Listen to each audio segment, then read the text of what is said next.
Hello દોસ્તો, રામાધન DJ ચેનલમાં તમારું સ્વાગત છે. આ છે સબસ્ક્રાઇબ કરજો.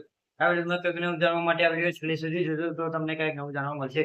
મારું નામ વિશાલભાઈ છે. આપણે આ વિડીયોમાં જણાવવાના છીએ કે ગણપતિ ભગવાનના મસ્તકનો ઇતિહાસ વિશે જણાવશું. તો દોસ્તો ચાલુ કરીએ આ વિડીયો. હિન્દુ ધર્મમાં ગણેશ ભગવાનને વિદ્યા હતા, બુદ્ધિના દેવ અને શુભ કાર્યોના આરંભ દેવ તરીકે પૂજવામાં આવે છે. તેમના હાથીના મસ્તક પાછળ એક ખૂબ જ રસપ્રદ પ્રેરણાદાયક કથા જોડાયેલી છે. પૌરાણિક કથાઓ અનુસાર એક દિવસ માતા પાર્વતીએ પોતાના શરીર પર લગાવેલા ઉપટનમાંથી એક સુંદર બાળકને રચના કરી હતી. માતા પાર્વતીએ તે બાળકને જીવંત બનાવ્યું અને તેને પુત્ર માનીને તેનું નામ ગણેશ રાખ્યું. ત્યારબાદ તેમણે ગણેશજીને આજ્ઞા આપી કે તેઓ સ્નાન કરી ત્યાં સુધી કોઈને પણ અંદર પ્રવેશ ન કરવા. થોડી વાર પછી ભગવાન શિવ ત્યાં આવ્યા અને અંદર જવા લાગ્યા. ગણેશજીએ તેમને ઓળખતા નહોતા, કારણ કે તેમનો જન્મ થયો જ્યારે શિવ ત્યાં હાજર નહોતા. માતાની આજ્ઞાનું પાલન કરતા ગણેશજીએ ભગવાન શિવને અંદર જતા રોક્યા.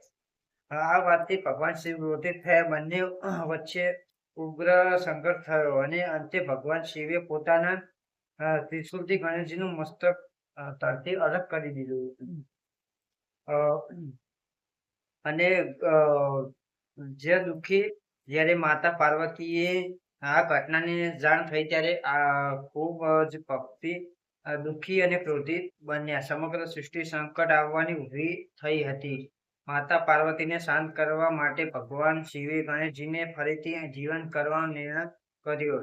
તેમણે પોતાના ગણોને ઉત્તર દિશામાં સૌથી પહેલા મળેલા જીવનનું મસ્તક લાવવા આદેશ આપ્યો. ગણોને એક હાથીનું બચ્ચું મળ્યું અને તેનું મસ્તક લાવી ભગવાન શિવ સમક્ષ રજૂ કર્યું. ભગવાન શિવે તે હાથીનું મસ્તક ગણેશજીના ધડ સાથે જોડ્યું, તેમને પુનર્જીવિત કર્યા. ત્યારબાદ ભગવાન શિવે આશીર્વાદ આપ્યો કે ગણેશજી તમામ દેવોમાં પ્રથમ પૂજનીય ગણાશે અને કોઈ શુભ કાર્ય પહેલા તેમની પૂજા કરવામાં આવશે.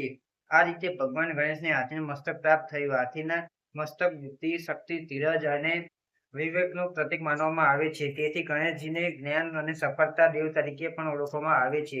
ભગવાન ગણેશના મસ્તકનો આ ઇતિહાસ આપણને માતા પિતાનું આજ્ઞાનું પાલન, કર્તવ્ય નિષ્ઠા અને વિનમ્રતાનું મહત્વ સમજાવે છે. તેમના જીવનનો આ પ્રસંગ આજે પણ કરોડો ભક્તોને પ્રેરણા આપે છે. તો દોસ્તો, આપણે આ વિડીયોમાં જણાવ્યું કે ભગવાન ગણેશજીનું મસ્તક વિશે આપણે ઇતિહાસ વિશે જણાવી. તો દોસ્તો, તમને વિડીયો સારો લાગ્યો તો આ વિડીયોને લાઈક કરજો.